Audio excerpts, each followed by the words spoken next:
আপনার এই হাতের 5খানা আঙুল আপনি একটাকে একেবারে তেল ঘি মাখিয়ে খুব সুন্দর করে দিলেন, আর 4টি ফালতু মানে কিছুই তার যত্ন করলেন না, তাহলে কি হাতটা ঠিক থাকবে? হাতে যদি 5টা আঙুল থাকে, 5টা আঙুলকেই সমান হবে। আপনি একটার শুধু নখ কাটলেন আর 4টের নখ কাটলেন না, তাহলে অবস্থাটা কি হবে? অভদ্র দেখাবে কিনা? ভদ্র দেখাতে গেলে আপনার 5টা আঙুলেরই নখ কাটতে হবে। ঠিক তেমনি গণতন্ত্র হচ্ছে সনাতন ধর্ম। সারা পৃথিবীর লোক অবাক হয়ে যায় এইসব সত্য কথা শুনলে। আর অন্যান্য ধর্মে আপনি দেখবেন শুধু একজনের দাদাগিরি, কিন্তু সনাতন ধর্ম হচ্ছে গণতন্ত্র। কারণ 5 জন এখানে সমানভাবে সম্মান পাচ্ছে, এবং সেই 5 জন দেবতার মধ্যে একজন মহিলাও আছে। অন্যান্য ধর্মে আপনি দেখবেন মহিলা খুব একটা উপাস্য নয়, তাই না? অন্য ধর্মে ঈশ্বরের নাম তারা যাই বলুক, সেটা পুরুষ মানুষ, তাকে বাবা হিসেবে সম্মান করা হয়, তাকে প্রভু হিসেবে সম্মান করা হয়, কিন্তু তাকে কখনো মা হিসেবে ডাকা হয়। ইসলাম ধর্মে আল্লাহকে কেউ কোনোদিন মা বলবে? তাকে প্রভু বলতে পারে। মালিক ইয়াউমিদ্দিন, মানে অন্তিম দিনের বিচারের তিনি মালিক। তাহলে মালিক শব্দের অর্থ হচ্ছে প্রভু, তাহলে তাকে প্রভু বলে ডাকা হয়। ইসলাম ধর্মে ঈশ্বরকে প্রভু বলে ডাকা হয়, মা বলে ডাকা হয় না, বাবা বলেও ডাকা হয়। আর খ্রিস্টান ধর্মে ঈশ্বরকে বাবা বলে ডাকা হয়। গড ফাদার ইন হেভেন বলা হয় না? খ্রিস্টান ধর্মে দেখবেন যখন উপাসনা করে তারা গড বলে ফাদার ইন হেভেন এই বলে তারা উপাসনা করে, খ্রিস্টান ধর্ম যারা মানে। তাহলে খ্রিস্টান ধর্মে গডকে বাবা হিসেবে দেখা হচ্ছে, ইসলাম ধর্মে আল্লাহকে প্রভু হিসেবে দেখা হচ্ছে। কিন্তু আমাদের ধর্মে দেখুন, ঈশ্বর হিসেবে বাবাও হতে পারেন, যেমন বাবা ভোলানাথ, মাও হতে পারেন যেমন মা কালী, মা দুর্গা, আবার প্রভুও হতে পারেন ঈশ্বর শ্রীকৃষ্ণ, সবারই প্রভু, আর আমরা সবাই কৃষ্ণের দাস। তার মানে সমস্ত স্বরূপই এই সনাতন ধর্মে আপনি পাবেন। আপনি কোন পথে তাকে ডাকবেন সেটা আপনার রুচির উপরে এবং আপনার শারীরিক ক্ষমতার উপরে নির্ভর করছে। আপনার যেটা রুচি সম্মত মনে হবে আপনি সেই পথেই ডাকতে পারবেন, ফল একই পাবেন, কম বেশি ফলের ব্যাপার। এই হচ্ছে সনাতন ধর্মের গণতন্ত্র, যেখানে যে কোনো দেবতা পুজো করতে গেলে 5 জন দেবতাকে আগে পুজো করতে হবে, এবং সেই 5 জনের মধ্যে একজন নারীও আছে, তার নাম দুর্গা। 5 জন দেবতা যে পুজো করতে হয়, পুজো করতে বসে সেই 5 জন কে কে? সবার আগে কে? হ্যাঁ, ওনাকে পুজো না করলে উনি অভিমান করবেন। সবার আগে গণেশ, সবার আগে গণেশ। কেন না ওর মাথা কেটে গিয়ে হাতির মাথা বসেছিল, সেই জন্য অভিমান করেছিল। মাথায় যদি হাতির মাথা যদি থাকে আমায় তো কেউ মানবে না। তখন সব দেবতা মিলে ঠিক করলো যে তোমার পুজোই আগে হবে। তাহলে গণেশ আগে হচ্ছে। গণেশের পর কে? সূর্য। সূর্য ছাড়া যে যেখানে যতই লাফালাফি করুক জীবন শেষ। এক্ষুনি যদি সূর্য নিভে যায় আপনারা বেঁচে থাকতে পারবেন? সে খ্রিস্টান হোক, মুসলমান হোক, হিন্দু হোক, বৌদ্ধ হোক, কে বেঁচে থাকবে সূর্য ছাড়া? বেঁচে থাকতে গেলে তো অক্সিজেন চাই, আর অক্সিজেনটা তৈরি হচ্ছে কোথায়? গাছের পাতায়। কিভাবে তৈরি হচ্ছে? সূর্যের আলো এসে পড়ছে বলে। হ্যাঁ, সালোক সংশ্লেষ বলে, ফটোসিনথেসিস। তাহলে সূর্যের আলো এসে গাছের পাতায় পড়ছে, তাই অক্সিজেন তৈরি হচ্ছে, আর সেই অক্সিজেন নিয়ে আমরা বেঁচে আছি। তাহলে সূর্য ছাড়া হিন্দুও বাঁচবে না, খ্রিস্টানও বাঁচবে না, মুসলমানও বাঁচবে না, বৌদ্ধ, শিখ কেউ বাঁচবে না। ওই জন্য গণেশের পরেই সূর্যের উপাসনা। সূর্যের পরে কে? বিষ্ণু। বিষ্ণু নারায়ণ। কেন না সূর্যেরই রূপ হচ্ছে নারায়ণ। সূর্য যখন নারায়ণ সকলের হৃদয়ের মধ্যে প্রবেশ করেছেন তখন থেকে বিষ্ণু রূপে উপাসনা করা হচ্ছে। কারণ বিষ ধাতুর অর্থ হচ্ছে প্রবেশকারী, বিষ্ণু শব্দের অর্থ প্রবেশকারী। তিনি সকলের হৃদয়ে প্রবিষ্ট আছেন, প্রবিষ্ট রয়েছেন নারায়ণ রূপে। ওই জন্য তৃতীয় পুজোটা নারায়ণ। তাহলে প্রথমে হলো গণেশ, তারপর দীনেশ, তারপর হচ্ছে রমেশ। হ্যাঁ, এগুলো সব এস এস এস দিয়ে বলা যায়। গণেশ, দীনেশ, রমেশ, তারপর তারপরে কে আছে? মহাদেব। মহাদেবের নাম হচ্ছে উমেশ। উমা মানে দুর্গা, আর উমার স্বামী যেহেতু শিব ঠাকুর, ওই জন্য শিবের এক নাম উমেশ। তাহলে দীনেশ, গণেশ, রমেশ, উমেশ, আর লাস্টে কে আছে? মা দুর্গা। দুর্গাকে বলা হয় উমা। ওই জন্য পঞ্চদেবতার নাম সহজে মুখস্থ রাখতে গেলে এইভাবে বলতে হয়: গণেশ, দীনেশ, রমেশ, উমেশ, উমা। ছোট্টর মধ্যে হয়ে যাবে পাঁচজন দেবতার নাম: গণেশ, দীনেশ, রমেশ, উমেশ, উমা। পাঁচজন দেবতার নাম সংক্ষেপে মানে অনুপ্রাস অলংকার যুক্ত শব্দ হয়ে গেল। অনুপ্রাস অলংকার হয়ে গেল না? গণেশ, দীনেশ, রমেশ, উমেশ, উমা। উমা লাস্টে উমেশ আর উমা এই দুটো সন্ধি করে ও চলে এলো। তাহলে গণেশ, দীনেশ, রমেশ, উমেশ, উমা, এই হচ্ছে পঞ্চদেবতা। তাহলে গণতন্ত্র হচ্ছে পরিষ্কার গণতন্ত্র। এমন নয় যে মেয়ে মানুষকে বাদ দিয়ে শুধু পুরুষ মানুষের গণতন্ত্র চলছে, তা নয়। দেবতার মধ্যেও যে গণতন্ত্র, সেখানেও রয়েছে একজন নারী, দুর্গা। তাহলে শিব ঠাকুরকে যে পুজো করা হচ্ছে, এই শিব ঠাকুর ধ্যান যেটা বললাম তার মানেটা একটু বলে দিই, কারণ পুজো করতে গেলে তো আর মানে বলার সুযোগ থাকে না। ওই কীর্তনের আসলে মানে বলার সুযোগ থাকে। ওম ধ্যায়ে নিত্যম মানে নিত্য ধ্যান করা উচিত। ধ্যায়ে মানে ধ্যান করা উচিত। নিত্যম মানে রোজ, নিত্য ধ্যান করা উচিত, পার্মানেন্টলি। ধ্যায়ে নিত্যম মহেশম, মহেশ মানে শিব ঠাকুর। ধ্যায়ে নিত্যং মহেশম। তারপর কি? রজত গিরি নিভম।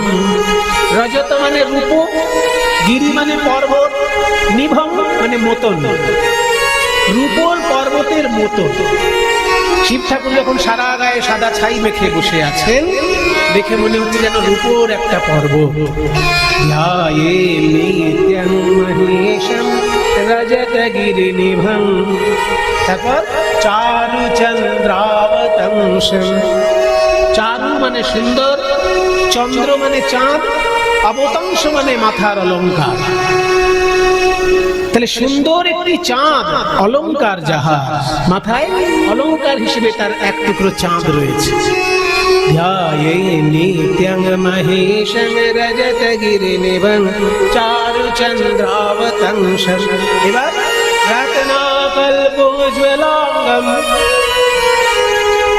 রত্নের আকল্পের মতো দেখতে তার উজ্জ্বল অঙ্গ।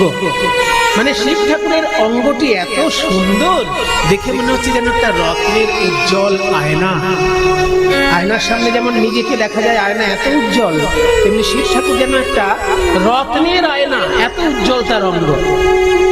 রত্নাকল্পোজ্জ্বলাঙ্গম পরশু মৃগবরাভীতি হস্তং প্রসন্নম।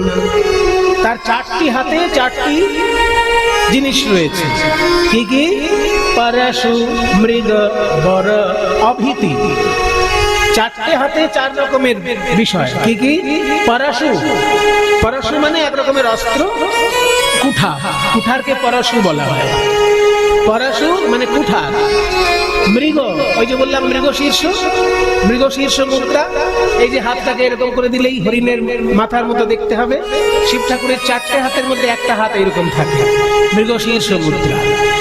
পরশ মৃগ বর, বর আর একটা হাতে হচ্ছে বর মুদ্রা, মানে আঙুলগুলো সোজা করে সমান হাতটা, বর মুদ্রা বলে একে। যা চাইবে তাই পাবে, বর দিলাম। ওই বর দেওয়ার জন্য সবসময় হাতটি তার এরকম সোজা রয়েছে। পরশু মৃগ বরাভীতি। অভীতি, বর মুদ্রা হচ্ছে এই চারটি আঙুল, তার মধ্যে অনামিকার গোড়ায় বুড়ো আঙুলটা থাকবে, এটা হচ্ছে বর মুদ্রা। আর অভয় মুদ্রা হচ্ছে পাঁচটা আঙুলই যখন সমান থাকবে। অভয় আর বর এই দু রকমের মুদ্রা আছে হাতে। অভয় মুদ্রা হচ্ছে পাঁচটা আঙুলই যখন সমান, তোমাদের ভয় নেই আমি আছি, এইটা বোঝানোর জন্য পাঁচটা আঙুল সমান, এইটা হচ্ছে অভয় মুদ্রা। আর বর মুদ্রা আশীর্বাদ করার জন্য যে মুদ্রা, সেটা হচ্ছে বুড়ো আঙুলটাকে অনামিকার গোড়ায় ঠেকাতে হবে। এইরকম আশীর্বাদ করার মুদ্রা। তাহলে শিব ঠাকুরের চারটে হাতে চারটে মুদ্রা, একটা হচ্ছে পরশু মুদ্রা মানে কুঠারের মুদ্রা, আর একটা হচ্ছে মৃগশীর্ষ মুদ্রা, আর একটা হচ্ছে বর মুদ্রা মানে আশীর্বাদের মুদ্রা, আর একটা হচ্ছে অভয় মুদ্রা, পাঁচটা আঙ্গুলি সমান। এই চারটে হাতে চারটি স্বরূপে তিনি বিরাজ করছেন। পরশ মৃগবরাভীতি হস্তং প্রসন্নম, তিনি সবসময় প্রসন্ন রয়েছেন। পদ্মাসীনং সমন্তাৎ স্তুতমমরগণৈ, তাহলে কি হলো এরপর? ওম ধ্যায়ে নিত্যং মহেশং রজতগিরিনিভং চারুচন্দ্রাবতং রত্নাকল্পজ্বলাঙ্গং পরশুমৃগবরাভীতি হস্তং প্রসন্নম পদ্মাসীনং সমন্তাৎ স্তুতম। পদ্মাসীনম মানে পদ্মাসনে তিনি বসে আছেন। পদ্মাসন আপনারা জানেন, ছোটবেলায় যখন ব্যায়াম শিখেছেন সব থেকে সহজ আসন পদ্মাসন, কিন্তু ধ্যান করতে গেলে ওই আসনটাই লাগে। পদ্মাসীনম সমন্তাৎ, সমন্তাৎ মানে চারিদিক থেকে। এই যে আপনারা যেমন চারিদিক থেকে আমার দিকে মুখ করে বসে আছেন, এই চারিদিক থেকে এইটা সংস্কৃতে বলা হয় সমন্তাৎ। পদ্মাসীনং সমন্তাৎ, সমন্তাৎ মানে চারিদিক থেকে।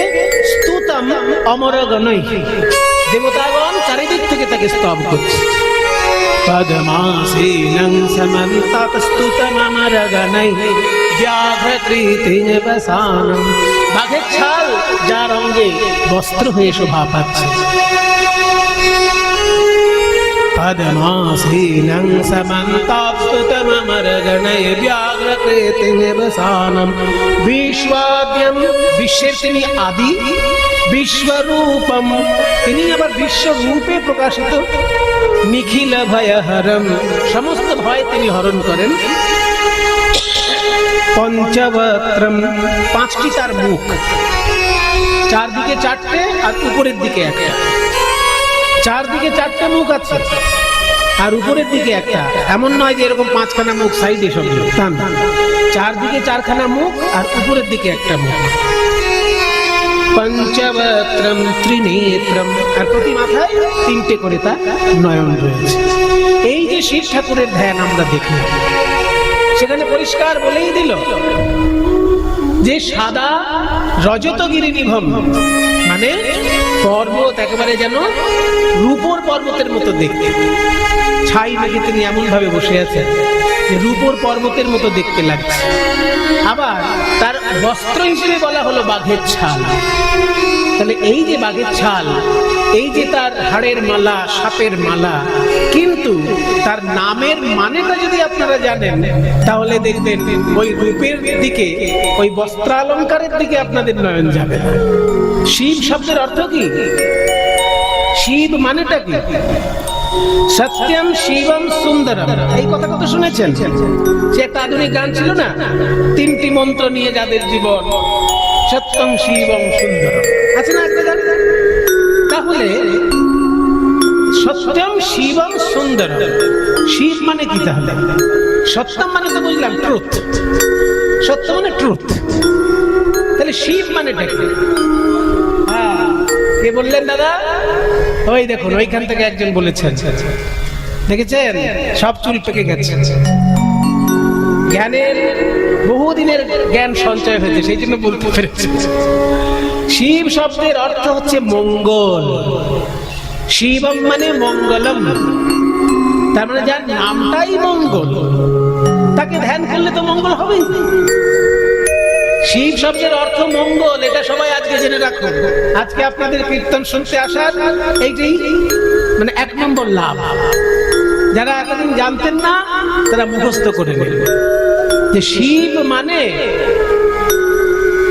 হচ্ছে মঙ্গল, অর্থাৎ মঙ্গলময় কর্ম করতে হবে, মঙ্গলময় চিন্তা করতে হবে, মঙ্গলময় জীবন অতিবাহিত করতে হবে। তা না হলে শিব ঠাকুরকে পুজো করে কিন্তু আপনার কোনো লাভ হবে না। আপনি শিব ঠাকুরের পুজো করছেন মানেই আপনি অপরের মঙ্গল চিন্তা করবেন, নিজেরও মঙ্গল চিন্তা করবেন। আপনি শিব ঠাকুরের পূজারী অথচ আপনি একজনের অমঙ্গল চিন্তা করছেন, তাহলে কিন্তু আপনি শিব ঠাকুরের পূজারী হতে পারলেন না। তাই শিব শব্দের অর্থই হচ্ছে মঙ্গল। যেখানে শিব ঠাকুরকে প্রণাম করবেন, মঙ্গলময় ঈশ্বরকে চিন্তা করে প্রণাম করবেন, কারণ তার নামটার মধ্যেই মঙ্গল রয়েছে। এইটাই হচ্ছে আমাদের বড় লাভ। আমরা যেন এইটাকে মনে রাখতে পারি যে শিব মানে মঙ্গল। শিব ঠাকুরকে আমরা যখন পুজো করব, শিব ঠাকুরকে আমরা যখন প্রণাম করব, সঙ্গে সঙ্গে সারা পৃথিবীর মঙ্গল চিন্তা করব, আমার গ্রামের মঙ্গল। তো শিব শব্দের অর্থটা কি? আমাদের কাছে তো শিব একজন দেবতা, যিনি অন্যান্য প্রায় সমস্ত দেবতার থেকেই কুৎসিত পোশাক পরিচ্ছদ পরে থাকেন। শিব ঠাকুর ছাড়া অন্য সব দেবতার পোশাক আর শিব ঠাকুরের পোশাক একেবারে আকাশ পাতাল তফাৎ, তাই না? অন্যান্য দেবতার গায়ে কি সুন্দর সোনার গয়না, মোটা মোটা সোনার গয়না দেখা যায়, আর শিব ঠাকুরের গয়নাগুলো কি? এক একটা সাপ, ছোট ছোট সাপ এই হাতে জড়িয়ে আছে, গলায় জড়িয়ে আছে, সারা গায়ে সাপের অলংকার। আর সাপ ছাড়া আরো যদি কোনো অলংকার থাকে, সে আবার আরো ভয়ঙ্কর, হাড়ের মালা। এমনি আমরা হাড় জোর ভয় পাই, তারপর আবার হাড়ের মালা, শিব ঠাকুরের অলংকার। তবে তার মধ্যে কিছু প্রাকৃতিক উপাদান দিয়েও শিবের অলংকার তৈরি হয়েছে, যেমন রুদ্রাক্ষ মালা, সেটাও প্রাকৃতিক, গাছের একটি ফলের বীজ আছে রুদ্রাক্ষ। তাহলে আমরা অন্যান্য দেবতার যে বসন ভূষণ দেখি, সেই তুলনায় শিব ঠাকুরের বসন ভূষণ খুবই অন্তত প্রশংসনীয় নয়। কারণ সাপের অলংকার আর হাড়ের অলংকার, তারপর আবার বাঘ ছাল গায়ে। আমরা তো শিব ঠাকুরের যে ধ্যান মন্ত্র পাই, তার মধ্যে তো ওইরকমই বর্ণনা আছে। যারা ব্রাহ্মণ ঠাকুর মশাই আছেন, পুজো করেন, তারা কিন্তু প্রত্যেক পুজোতেই শিব ঠাকুরের ধ্যান মন্ত্র পাঠ করে। এবং হয় কি, যেহেতু আমাদের সংস্কৃত পড়াশোনা চর্চাটা কমে গেছে, ওই জন্য যে মন্ত্র বলছেন হয়তো নিজেই তার মানেটা বুঝতে পারছেন না, এমন হতে পারে। কিন্তু মুনি ঋষির তৈরি করা মন্ত্র তারা বলছেন, একটু মানে যারা খোঁজ খবর নেবে তাদের আরো ভালো লাগবে। শিব ঠাকুরের ধ্যান মন্ত্রটা আমি একটু আপনাদের সামনে বলছি, সবাই একটু হাত জোড় করুন। সব থেকে ভালো হয় কূর্ম মুদ্রায় হাতটা রাখেন ধ্যানের সময়, কূর্ম মুদ্রায় হাত রাখতে। ওই যে সামনে একটু ঠাকুর বসে আছেন, উনি বুঝতে পেরেছেন, উনি করে ফেলেছেন অলরেডি। কূর্ম মুদ্রাটা কেমন? শিব ঠাকুরের ধ্যান বা যে কোনো দেবতা ধ্যান যখন করবেন, সেই ধ্যানের সময় একটা ফুলটাকে এই আঙুলগুলো দিয়ে ধরবেন। আমার হাতের দিকে ভালো করে দেখুন সবাই, নাহলে বুঝতে পারবেন না। এই যে 5টা আঙুল, তো এই 5টা আঙুলের মধ্যে বুড়ো আঙুলটাকে সামনে আনুন, করুন সবাই, করুন। বুড়ো আঙুলটাকে সামনে আনুন সবাই। 5টা আঙুলের মধ্যে বুড়ো আঙুলটাকে এরকম সামনাসামনি, মানে 4টে আঙুলের মুখোমুখি করে দিন বুড়ো আঙুলটাকে। করেছেন? এইবার উপরে যে 4টে আঙুল থাকলো, তার মধ্যে মাঝখানের 2টো আঙুলকে নামিয়ে দিন। মাঝখানের 2টো দেখুন, আর নামান। হরিণের সিংহের মতন খাড়া হয়ে রইল দুপাশের 2টো আঙুল, আর সামনের মুখটা হরিণের মুখের মতো রইল। ওই জন্য এইটার নাম মৃগশীর্ষ মুদ্রা। মৃগশীর্ষ, হরিণের মাথা। মৃগশীর্ষ মানে হরিণের মাথা।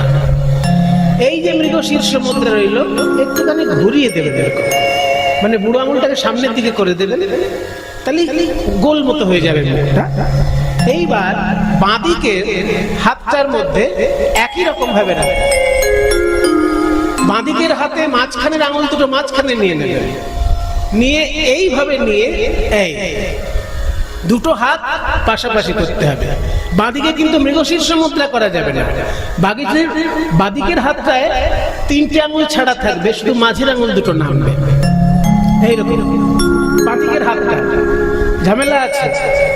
সবাই ভাবে ঠাকুর মশাইগুলো কিছুই করে না, শুধু অঙ্গং চম করে পয়সা দিয়ে চলে যায়।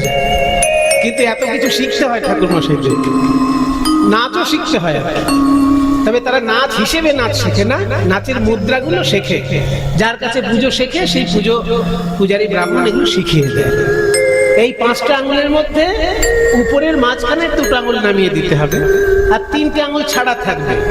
বুড়ো আঙুল ছাড়া থাকবে, তর্জনী ছাড়া থাকবে, আর কনিষ্ঠা ছোট আঙুল ছাড়া থাকবে। বাঁদিকের হাতটা এরকম, আর ডান দিকের হাতটা মৃগশীর্ষ মুদ্রা। এই করে দুটো হাতকে একসঙ্গে জুড়ে দেবে। জুড়ে দিয়ে দেখুন, জুড়ে দেওয়ার পর ডান হাতের বুড়ো আঙুলটা ছেড়ে দেবে। ছেড়ে দিলেই দেখবেন এই যে কচ্ছপের মতো দেখতে হয়ে গেল। ওই জন্য এর নাম হচ্ছে কূর্ম মুদ্রা। মানে এটাও এরকম থাকলো, এটাও এরকম থাকলো। যখন জুড়লেন তখন, আগে কেন বললাম না, ফুলটা নেওয়ার জন্য বললাম। প্রথমে মৃগশীর্ষ মুদ্রায় ফুলটা নিয়ে নিতে হবে। যে ফুলটা নিয়ে ধ্যান করবেন সেই ফুলটা এরকম নিয়ে নিতে হবে মৃগশীর্ষ মুদ্রায়। মানে হরিণ ফুল খেয়ে নিল, এইটা ভেবে নিয়ে ফুলটা নিয়ে নিলেন। ফুলটা নিয়ে যখন এই হাতে রাখবেন, ফুলটা ছেড়ে দিলেন, এইবার বুড়ো আঙুলটা সরিয়ে দিলেন, মাঝখানে ফুল থেকে গেল, আর পুরো হাতটাকে কচ্ছপের মতো দেখতে হয়ে গেল। এটার নাম হচ্ছে কূর্ম মুদ্রা। এই কূর্ম মুদ্রা বুকের কাছে রেখে ধ্যান করতে হবে। যে দেবতার পূজা করবেন সেই দেবতার ধ্যান এইরকম ভাবেই করতে হবে। এইবার মন্ত্রটা বলছি। ওম ধ্যায়েৎ নিত্যং মহেশং রজতগিরিনিভং চারুচন্দ্রাবতংশং রত্নাকল্পোজ্জ্বলাঙ্গং পরশুমৃগবরাভীতিহস্तं প্রসন্नं পদ্মাসীनं সমন্তঃ সুতমমরগণैः व्याघ्रेति निवसानं विश्वाद्यं विश्वबीजं निखिलभयहरं पञ्चवक्त्रं त्रिनेत्रम्।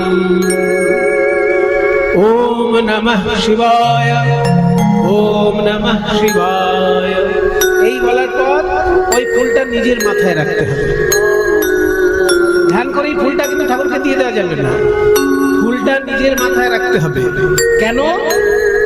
এই ধ্যান করলাম মানে আমি আমার শরীরের মধ্যে দেবতাকে চিন্তা করে নিলাম। এবার আমার হৃদয় আসনটায় আলো করে বসলেন আমার দেবতা।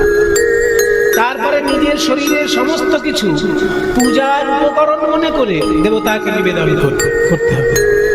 নিজের শরীরের ভেতর যা যা আছে সব দেবতাকে নিবেদন করতে হবে পূজার উপকরণ মনে করে। এতে আত্মসমর্পণ হয়ে গেল। তারপরে আবার ফুলটা নিতে হবে, ওই যে মাথায় রাখা ছিল, ওই ফুলটাকে আবার ওই একই কায়দায় তুলে নিয়ে আবার ওই রকম ভাবে কচ্ছপের মতন হাতটাকে করে আবার ওইখানে হৃদয়ে ধরে আর একবার ধ্যান মন্ত্রটা বলতে হবে। এবার তালে বলি ওম ওম নমঃ শিবায়। ওম নমঃ শিবায়, ওম নমঃ শিবায়, ওম নমঃ শিবায়, ওম নমঃ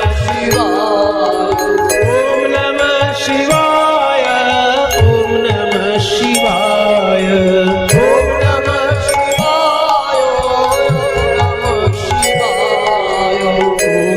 শিবায়, ওম নমঃ শিবায়, ওম নমঃ শিবায়, ওম নমঃ শিবায়। ওম ধ্যায়েৎ নিত্যং মহেশং রজতগিরিনিভং চারুচন্দ্রাবতংশং রত্নাকল্পোজ্জ্বলাঙ্গং পরশুমৃগবরাভীতিহস্तं প্রসন্नं পদ্মাসীनं समन्तास्तुतममरगणैः व्याघ्रेति निवसानं विश्वाद्यं विश्वबीजं निखिलभयहरं पञ्चवक्त्रं त्रिनेत्रं। बोलুন ओम नमः शिवाय।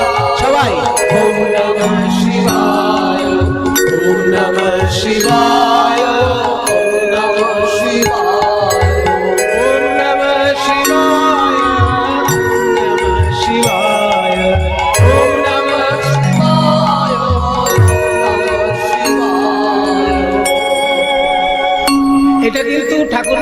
পুজো করতে আসলেই বলবেন, সে দুর্গা পুজো হোক, কালী পুজো হোক, আর লক্ষ্মী পুজো হোক, আর সরস্বতী পুজো হোক, যে পুজো হোক, সমস্ত পুজোতেই আগে পঞ্চদেবতার উপাসনা করে নিতে হয়। মনে করুন সরস্বতী পুজো হচ্ছে, কিন্তু সেই সরস্বতী পুজো করতে গেলেও আগে 5 জন দেবতাকে পূজা করে নিতে হবে, তবে আরাধ্য দেবতা সরস্বতী তার পূজা হবে। আমরা যখন পূজা করি, শিব ঠাকুরের মূর্তি পূজা খুব কম করি। যেটা আমরা করি সেটা হচ্ছে শিবলিঙ্গ পূজা। কিন্তু এই লিঙ্গ পূজাটা আমরা কেন করি, এইটা আমাদের একটু সংক্ষেপে জেনে নেওয়া দরকার। কারণ যারা শাস্ত্র খুব বেশি পড়াশোনা করেন না, আর যারা বিধর্মী, এই দুই প্রকৃতির লোক এই শিবলিঙ্গ পূজাটাকে নিয়ে অনেক সময় রসিকতা, নিন্দা, বিদ্রুপ এইসবগুলো করে। আসলে তাদের জ্ঞানের অভাব, সেটা একটু আর বলার অপেক্ষা রাখে না। যে কোনো ধর্মে যখন কিছু উপাসনার জায়গায় রাখা হচ্ছে, জানতে হবে তার কোনো আধ্যাত্মিক অর্থ আছে। তা নাহলে শুধু ছেলে খেলার জন্য কেউ অন্তত উপাসনার বিষয়ে করে তোলে না কোনো জিনিস। তবে আমাদের কাছে সবসময় সব বিষয়টা পরিষ্কার থাকে না। লিঙ্গ শব্দের অর্থটা, অনেক জিনিস আমাদের কাছে শব্দটাই পরিষ্কার নয়, সেই জন্য আমরা বুঝি না। আমরা লিঙ্গ শব্দের যেটা মানে বুঝি, সেটা কিন্তু আসল মানে নয়। একটা সাধারণ মানুষকে যদি জিজ্ঞাসা করা হয় যে লিঙ্গ মানে কি, সঙ্গে সঙ্গে সে উত্তর দেবে যে পুরুষের জননেন্দ্রিয়। এইটা তো সহজ উত্তর, যে পুরুষ মানুষের জননেন্দ্রিয় হচ্ছে লিঙ্গ। এটা যে কোনো লোক উত্তর দেবে, বা উত্তর দেবার সময় একটু মুচকি হাসি হাসবে, ভালো কথা।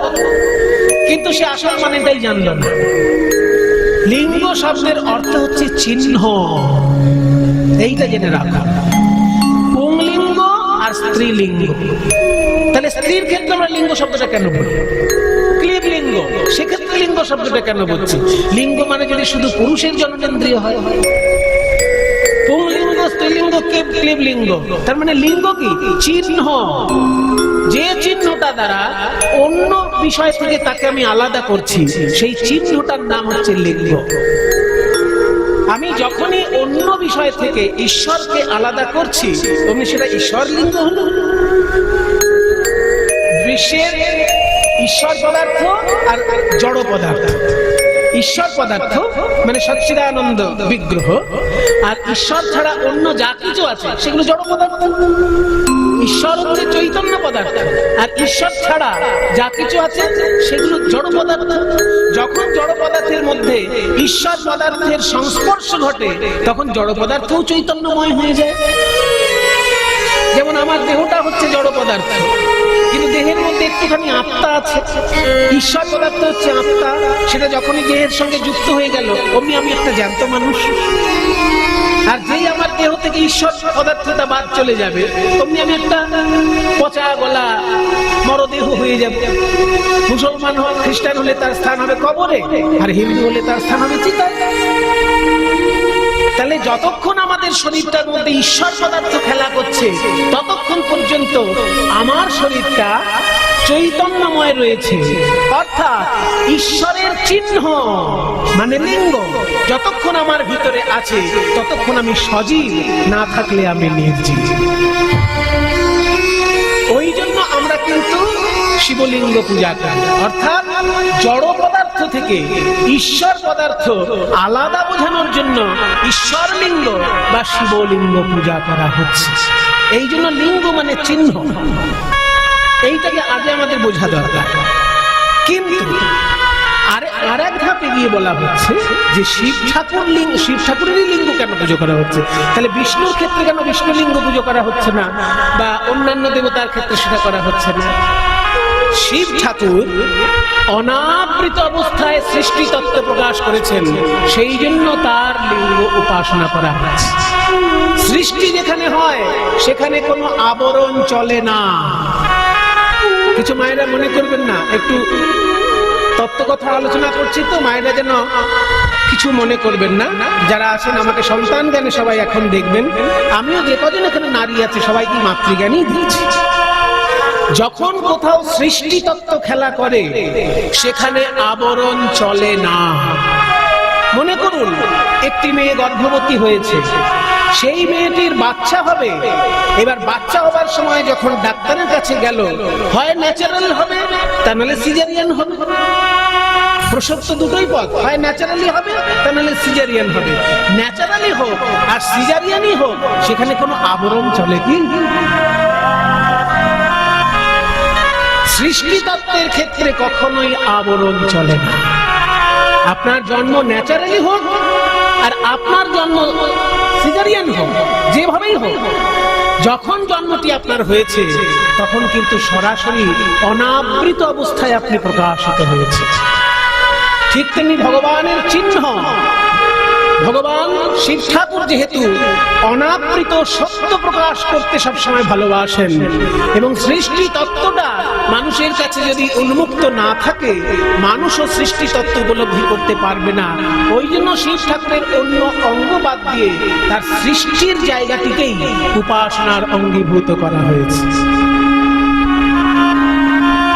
যখন ব্রহ্মা আর বিষ্ণুর মধ্যে কে বড় কে ছোট, এটা নিয়ে একটা দ্বন্দ্ব তৈরি হয়েছে, যে ব্রহ্মা বড় না বিষ্ণু বড়। এইটা চিন্তা করে তারা শিবের কাছে গিয়ে বলে যে তুমি ঠিক করে দাও আমাদের মধ্যে কে বড়। তখন শিব ঠাকুর বললেন যে তোমরা দুজনই গভীরভাবে ধ্যানে ডোবো, তারপরে তাকাও। যখন গভীরভাবে ধ্যানে ডুবার পর তাকালেন, দেখলেন বিরাট এক জ্যোতি স্বরূপ লম্বা হয়ে উপরে উঠে গেছে আর গভীর নিচে চলে গেছে। তার কোনো আদিও দেখা যাচ্ছে না, অন্তও দেখা যাচ্ছে না। তার মানে কোথায় শুরু আর কোথায় শেষ এটা দেখা যাচ্ছে না। একটা জ্যোতি, বিরাট বড় স্তম্ভের মতো একটা জ্যোতি, উপরের দিকেও শেষ নেই, নিচের দিকেও শেষ নেই। এই বিরাট বড় জ্যোতি স্বরূপ দেখে বললেন যে তোমরা দুজন দুদিকে যাও, যদি কখনো এটার শেষ দেখতে পাও তবে জানবে তার থেকে তুমি শ্রেষ্ঠ। একদিকে বিষ্ণু গেলেন, একদিকে ব্রহ্মা গেলেন, ওই জ্যোতির অন্ত কোথাও করতে পারলেন না। সেই জন্য শিব ঠাকুর ওই দীর্ঘ এক লম্বা জ্যোতির্লিঙ্গ রূপে প্রকাশিত হয়েছিলেন বলে সর্বত্র তার লিঙ্গ পূজা করা হয়। এটা আসলে জ্যোতির্লিঙ্গ।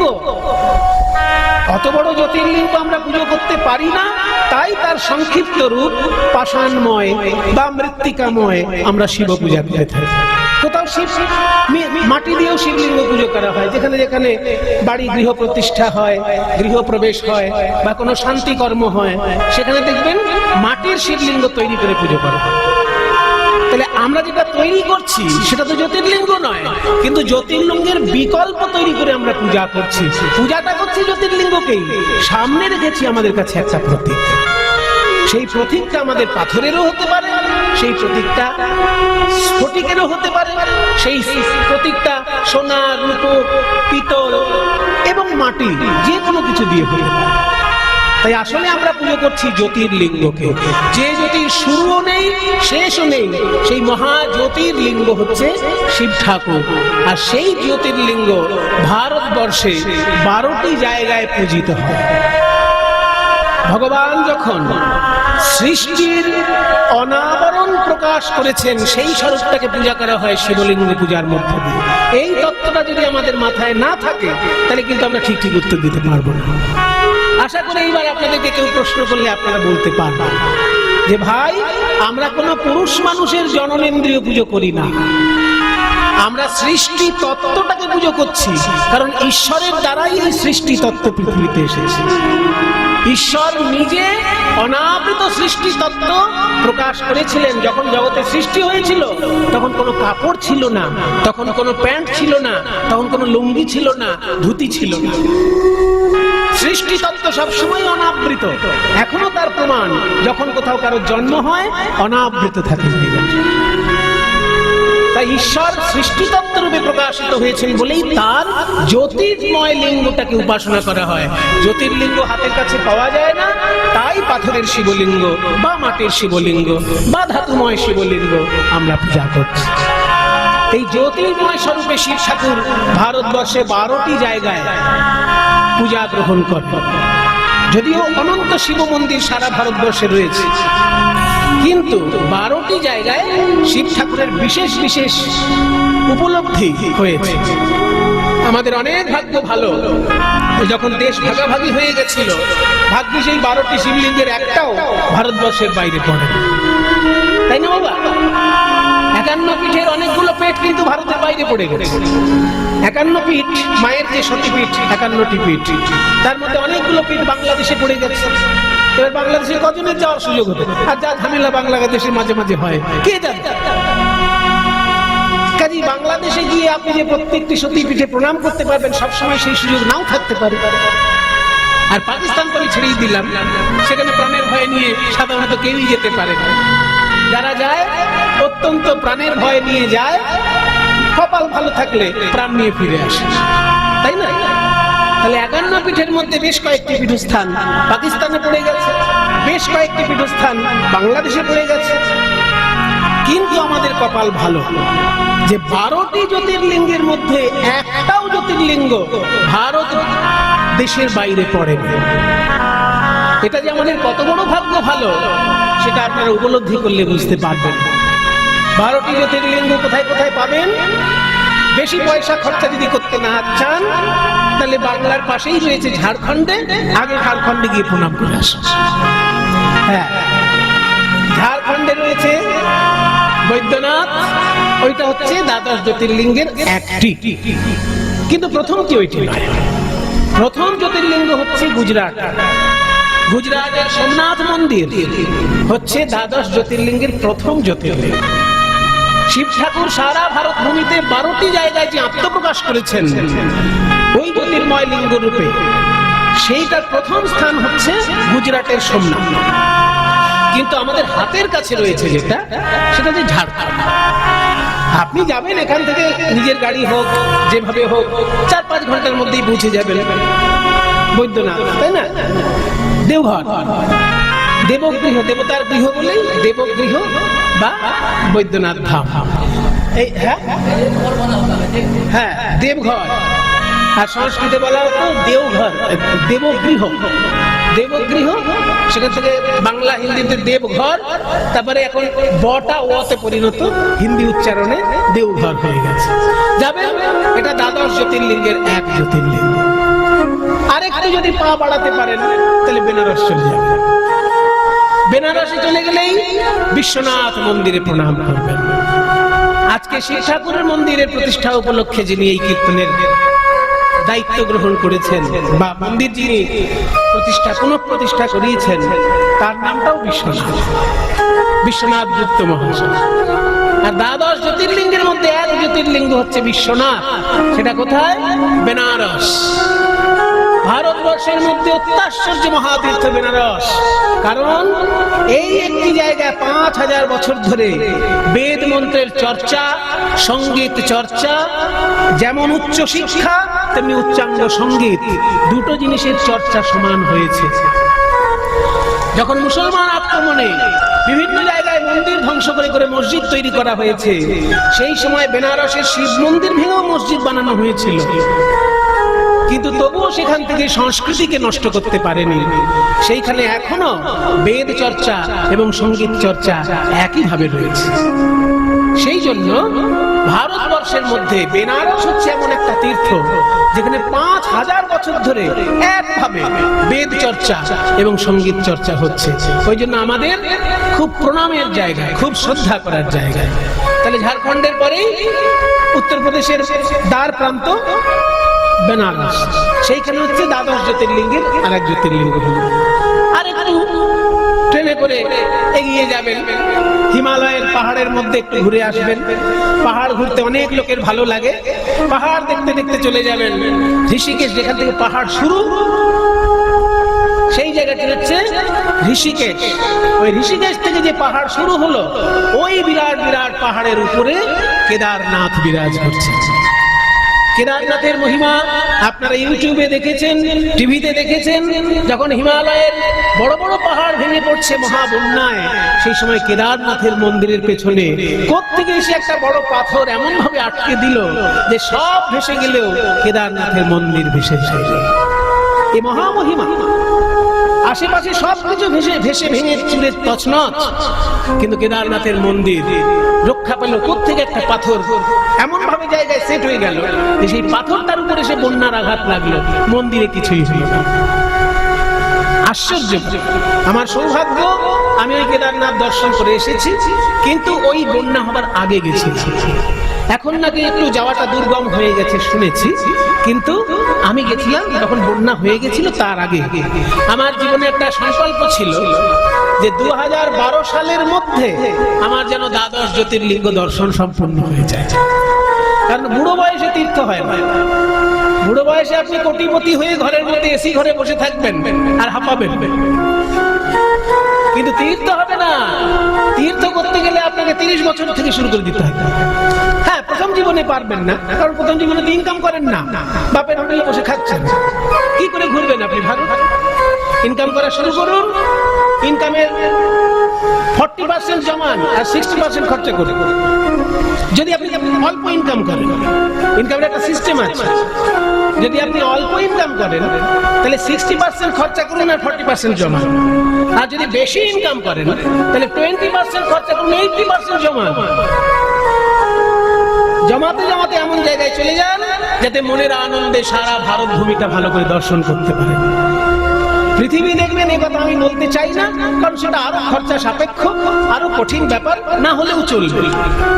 কিন্তু ভারতের দ্বাদশ জ্যোতির্লিঙ্গ আর 51 পীঠের যে কটা পীঠ ভারতে আছে আর 4 ধাম, এগুলো অন্তত জীবনে কমপ্লিট করে রাখা হচ্ছে। তাই আমার টার্গেট ছিল যে 2012 সালের মধ্যে যেন 12 জ্যোতির্লিঙ্গ দর্শন সম্পূর্ণ করতে পারি।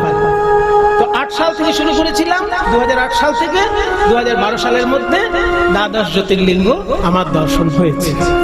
তাই কেদারনাথ যখন দর্শন করতে গেছিলাম হিমালয়ে, দেখে এসেছি, মাকে সঙ্গে নিয়ে গেছিলাম, মাকেও সেইখানে দর্শন করিয়েছি। তাহলে 3টে হয়ে গেল, ঝাড়খণ্ডে একটা, উত্তরপ্রদেশের দ্বারপ্রান্তে একটা, আর উত্তরপ্রদেশ পেরিয়ে গিয়ে হ্যাঁ হিমালয়ের পাহাড়ের মধ্যে কেদারনাথ হয়ে গেল। এইবার ওখান থেকে চলে আসবেন গুজরাট, বা বাড়ি থেকে গুজরাট যান, এক বছরে এক একটা করবেন, তাহলে সুবিধা হবে। আপনি 12 বছর টার্গেট রাখেন যে 12টা বছরে আমি 12 জ্যোতির্লিঙ্গ সম্পূর্ণ করব। এটা করলেও দেখবেন 12 বছরের আগেই হয়ে যাবে। কারণ আপনি যখনই বেনারসে যাবেন, যাবার পথে তো আপনি দেওঘরে প্রণামটা সেরে যেতে পারেন, তাহলে একবারে দুটো হয়ে যাবে। এই জন্য বলছি 12 বছর আগেই হয়ে যাবে, টার্গেটটা রাখুন। তা গুজরাটে গেলে আপনি 2টো জ্যোতির্লিঙ্গ দর্শন করতে পারবেন।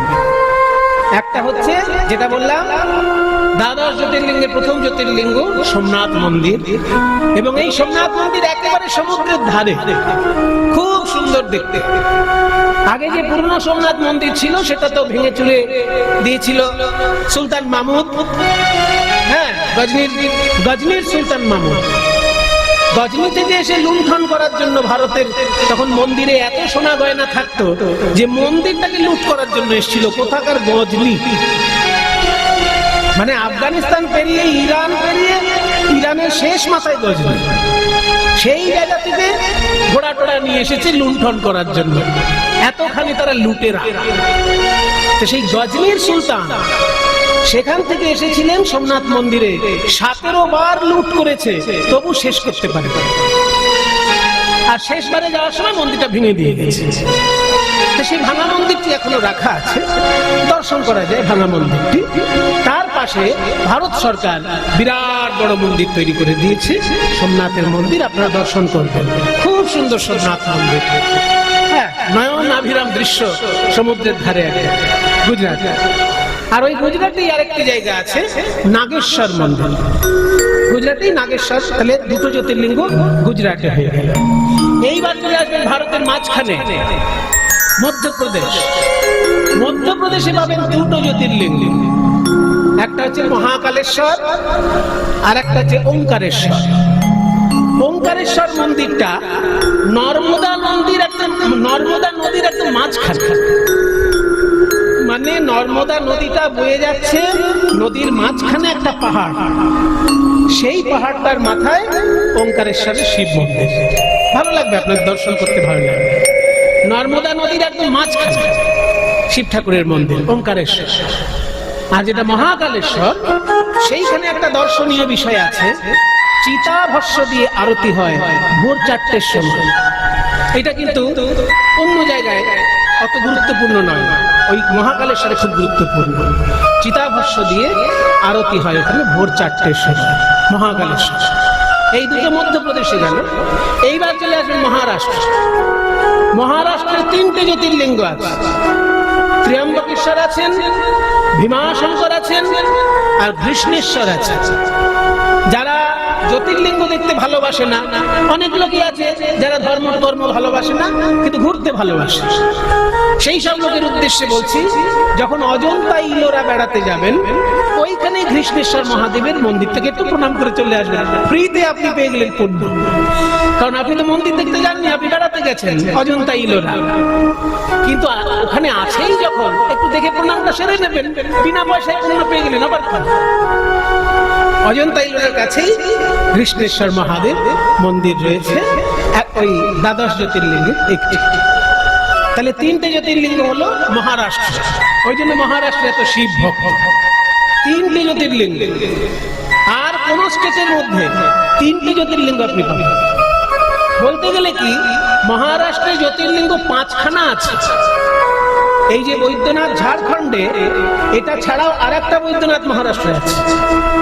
ওই যে বললাম নাগেশ্বর গুজরাটে, ওই আরেকটি নাগেশ্বর মহারাষ্ট্রেও আছে। আমি যখন দর্শনে বেরিয়েছিলাম, মহারাষ্ট্রের 5টি জ্যোতির্লিঙ্গই দর্শন করেছি। কোনটা আসল কোনটা নকল অত আমার বোঝার দরকার, শুনতে পেলেই প্রণাম করব। কেন না, কোনো না কোনো মহাপুরুষ তো ওখানে গেছেন, তার চরণ ধুলিটা তো আমার মাথায় থাকবে। এইটা হচ্ছে লক্ষ্য। বেশি যুক্তি তর্কের জালে যাবেন না, তাহলে জীবনটা খালি খালি পার হয়ে যাবে, আনন্দ পাবেন না। আনন্দ পেতে গেলে শুনলেই প্রণাম করবেন, তাহলেই আনন্দ পাবেন।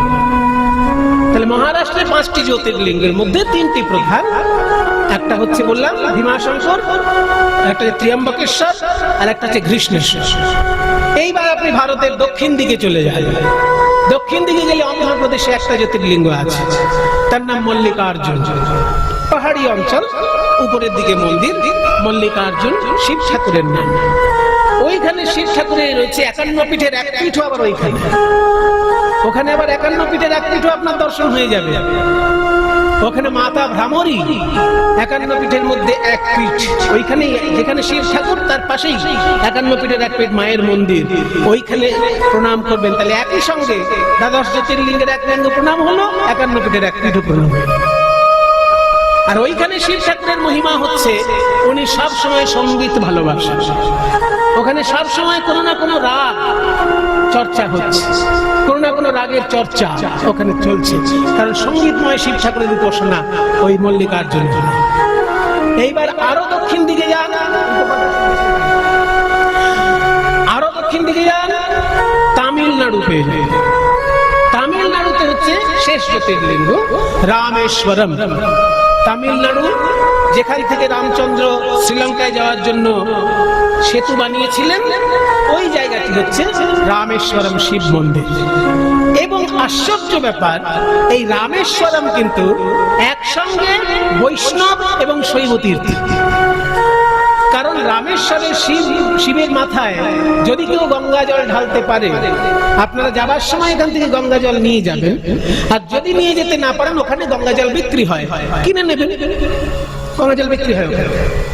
গঙ্গা জল যদি রামেশ্বরের শিবের মাথায় কেউ ঢালতে পারে, শাস্ত্রে বলা হয়েছে ওটা বিষ্ণুর পাদ পদ্মেও গঙ্গা জল দেওয়ার সমতুল্য হয়ে যায়। কারণ সারা ভারতবর্ষে বিষ্ণুর 4টি সেবা প্রধান।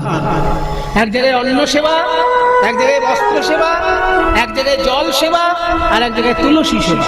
বিষ্ণু অন্ন সেবার জন্য বিখ্যাত হচ্ছে পুরীধাম, বস্ত্র সেবার জন্য বিখ্যাত হচ্ছে দ্বারকাধীশ, আর জল সেবার জন্য কিন্তু রামেশ্বর। এটা মজার ব্যাপার, বিষ্ণু উপাসনার অঙ্গ, কিন্তু বিষ্ণু মূর্তিতে পুজো করা হচ্ছে না, শিবলিঙ্গে জল ঢাললেই বিষ্ণু উপাসনা হয়ে যাচ্ছে। বিষ্ণুর উদ্দেশ্যে 4টি সেবা প্রধান: অন্ন, জল, বস্ত্র, তুলসী। অন্ন হচ্ছে পুরীধাম, বস্ত্র হচ্ছে দ্বারকা, আর জল হচ্ছে রামেশ্বরম।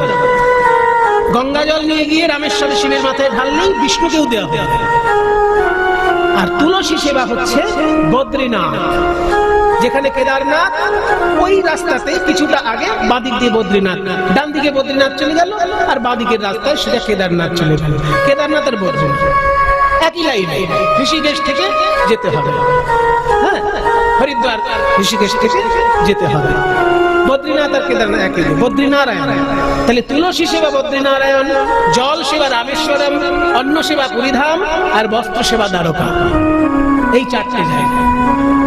দ্বাদশ জ্যোতির্লিঙ্গের মধ্যে শেষ যেটা বললাম রামেশ্বরম, সেটাও কিন্তু একটা মানে শিবলিঙ্গ হলেও সেটা কিন্তু বিষ্ণুর পূজার একই রকমের পুণ্য সেখানে লাভ হয়। আপনি শিব পূজা করলেও সেখানে বিষ্ণু সেবার পুণ্য লাভ করলেন। তাহলে দেখুন দ্বাদশ জ্যোতির্লিঙ্গ হলো তো সম্পূর্ণ। প্রথম ধরছি আমাদের দিক দিয়ে হিসেবে বেড়াতে যাওয়ার সুবিধের জন্য ঝাড়খণ্ড বৈদ্যনাথ 1 নম্বর, বিশ্বনাথ 2 নম্বর, কেদারনাথ হিমালয়ে 3 নম্বর, তারপর গুজরাটে সোমনাথ আর নাগেশ্বর, কটা হলো? 5টা হলো। আর মধ্যপ্রদেশে 2টো, মহাকালেশ্বর আর ওঙ্কারেশ্বর। মহারাষ্ট্রে 3টে, ত্র্যম্বকেশ্বর, ভীমাশঙ্কর আর ঘৃষ্ণেশ্বর। হ্যাঁ হ্যাঁ, 10টা হলো। আর একটা হচ্ছে অন্ধ্রপ্রদেশ মল্লিকার্জুন, আর একটা হচ্ছে তামিলনাড়ু রামেশ্বরম। এই হচ্ছে দ্বাদশ জ্যোতির্লিঙ্গ। জীবনে অন্তত চেষ্টা করবেন সম্পূর্ণ দর্শন করার। আর আমি 12 সালের মধ্যেই দর্শন করতে পেরেছি। এইটুকু মাকে সঙ্গে নিয়ে অনেক জায়গায় গেছি, মাকে সব জায়গায় দেখাতে পারিনি, কিন্তু অনেকটাই মাকে দর্শন করাতে পেরেছি। সবাই মিলে একবার বলুন শিব ঠাকুর কি নমঃ পার্বতী পদে হর হর মহাদেব। আমি বলবো নমঃ পার্বতী পদে, আর আপনারা বলবেন হর হর মহাদেব। 3 বার বলুন।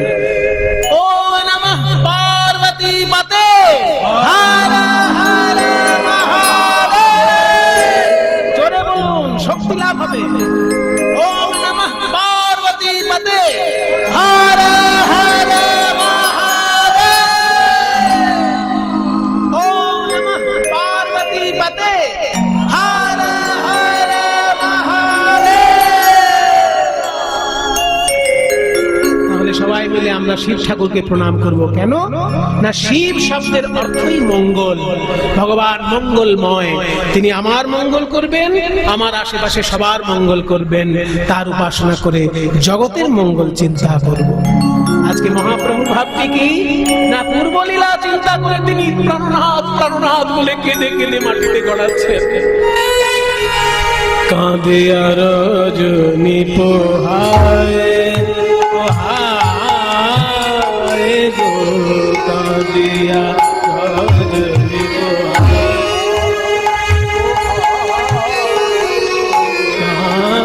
কাঁদিয়া রজনী পোহায়, গম্ভীরা ভিতরে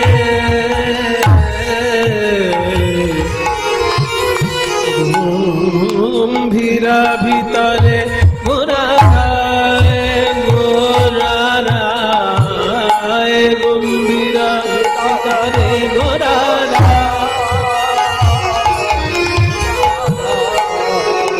দিয়া রজনী পোহায় পোহায় পোহায় পোহায় কাঁদিয়া।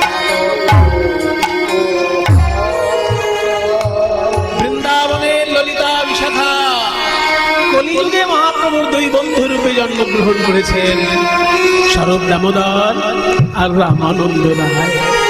স্বরূপের গলায় ধরি গলায় ধরি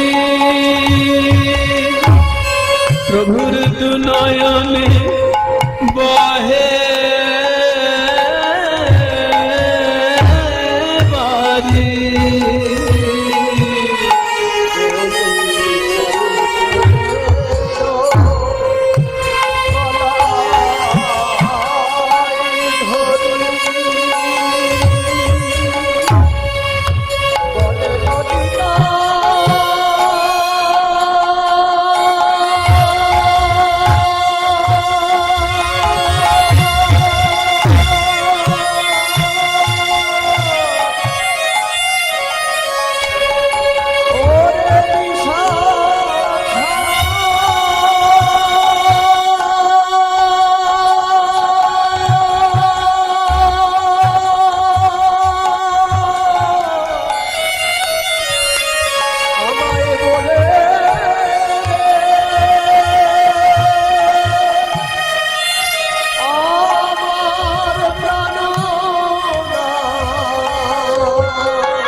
আসিল না কেন শ্যামরায় শ্যামরায় গো কাঁদিয়া রজনী।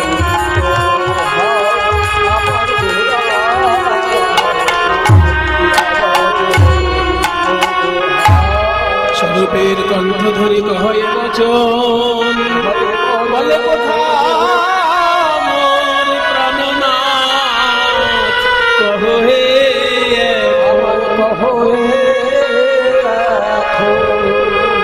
স্বরূপের সঙ্গে কথা বলতে বলতে কাঁদছেন পূর্বের ভাব উদ্ভাবিত হয়ে।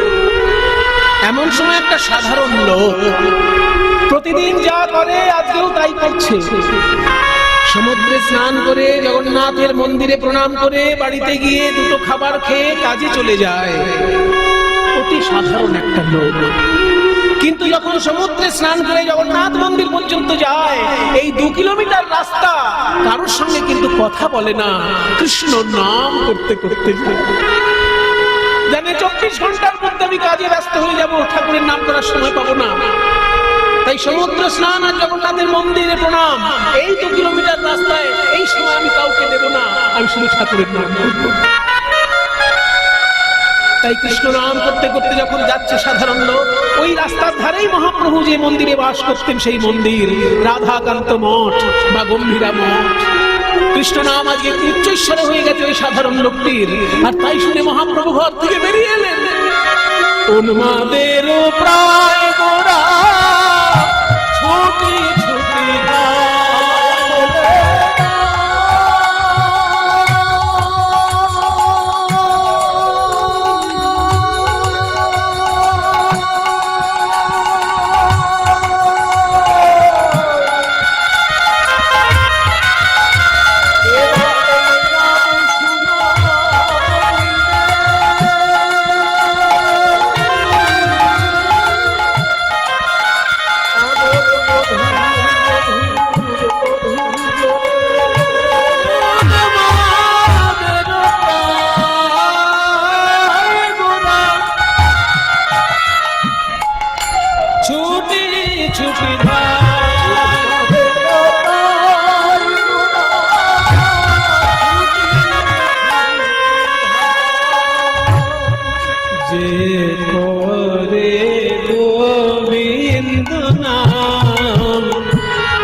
সাধারণ লোক কৃষ্ণ নাম করছে, আর মহাপ্রভু যেহেতু দুর্বলীর আর ভাবিত উন্মাদের মতো ছুটতে ছুটতে এসে তার চরণে আছাড় খেয়ে পড়েছে।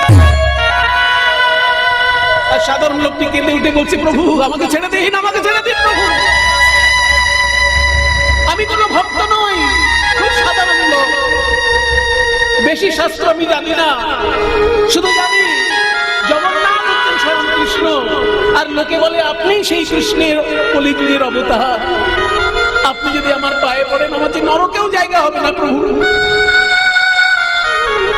সুন্দর বলছেন, না ভাই, তুমি যখন কৃষ্ণ নাম করছো তুমি আমাকে বলে দিতে পারবে আমার কৃষ্ণ কোথায়?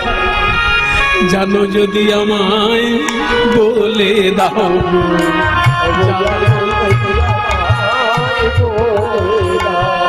আমি কোথায় গেলে পাবো তারে, জানো যদি আমায় বলে দাও,